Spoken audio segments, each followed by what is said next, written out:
कान्हा के जाने से टूटी राधा। जब कान्हा जी वृंदावन से विदा रहे थे तो राधा एक कोने में उदास खड़ी थी। उन्होंने भगवान कृष्ण से कहा कि वे भले ही उनसे दूर जा रहे हैं, लेकिन वे उनके मन में हमेशा बसे रहेंगे।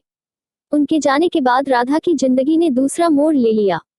परिवार वालों के कहने पर राधा ने किसी और से विवाह कर लिया और उनके बच्चे पैदा हुए। अपनी पारिवारिक जिम्मेदारियां निभाते हुए वे बुजुर्ग हो गई, लेकिन अपने कान्हा से उनका प्रेम कभी कम नहीं हुआ। बुजुर्ग अवस्था में पहुंची द्वारका। अपने बच्चों के शादी ब्याह जैसी सामाजिक जिम्मेदारियों से मुक्त होने के बाद वे अपने प्रिय कान्हा से मिलने द्वारका पहुंची। वहां पर उन्हें कोई नहीं जानता था। तब तक भगवान श्री कृष्ण रुक्मिणी, सत्यभामा समेत 8 महिलाओं से शादी कर चुके थे। जब देवकीनंदन को महल में राधा को आने का पता चला तो वे बहुत खुश हो गए, लेकिन उन्होंने इस बात को किसी से जाहिर नहीं किया और संकेतों के जरिए राधा से हालचाल पूछा। महिला में देविका के रूप में नियुक्ति। चूंकि राधा अब अपना बाकी जीवन भगवान श्री कृष्ण के साथ ही गुजारना चाहती थी, इसलिए उन्होंने उन्हें महल की प्रमुख देविका नियुक्त कर दिया। वे महल के सामान्य कामकाज की निगरानी करती थी और मौका मिलने पर अपने आराध्य को निहार लेती थी। कई दिनों तक इस तरह चलने के बावजूद उन्हें अपना कान्हा से वह भावनात्मक जुड़ाव महसूस नहीं हो पा रहा था, जिसे पाने के लिए वृंदावन से इतनी दूर गुजरात पहुंची थी। काफी सोचने के बाद उन्होंने द्वारका छोड़ने का फैसला कर लिया। वे कहाँ जाएंगी और क्या करेंगी, इसका उन्हें कोई भान नहीं था। उन्होंने भगवान कृष्ण से विदा ले और महल से निकल पड़ी। उन्होंने महल से दूर जाकर कान्हा जी के साथ दोबारा से आत्मिक संबंध स्थापित करने का फैसला किया था। बीमार पड़ने पर कन्हैया को पुकारा। धीरे धीरे वक्त बीतता गया।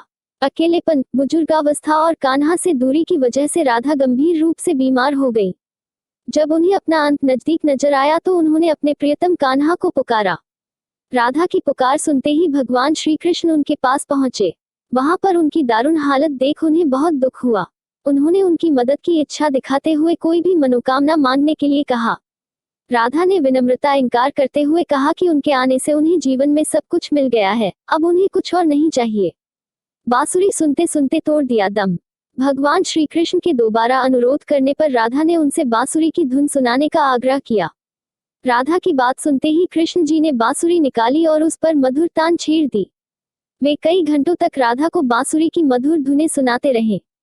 अपने प्रिय कान्हा की बांसुरी सुनते सुनते राधा में देह त्याग दी और आध्यात्मिक रूप से हमेशा के लिए भगवान श्री कृष्ण में विलीन हो गई। राधा के जाने पर बिलक बिलक कर रोए राधा।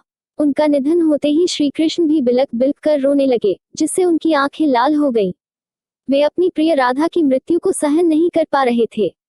कहते हैं कि राधा के जाने से श्री कृष्ण अंदर से इतना टूट गए कि उन्होंने प्रेम के अंत के रूप में अपनी बांसुरी तोड़कर फेंक दी और इसके बाद दोबारा कभी उनकी मुरली की धुन किसी ने नहीं सुनी।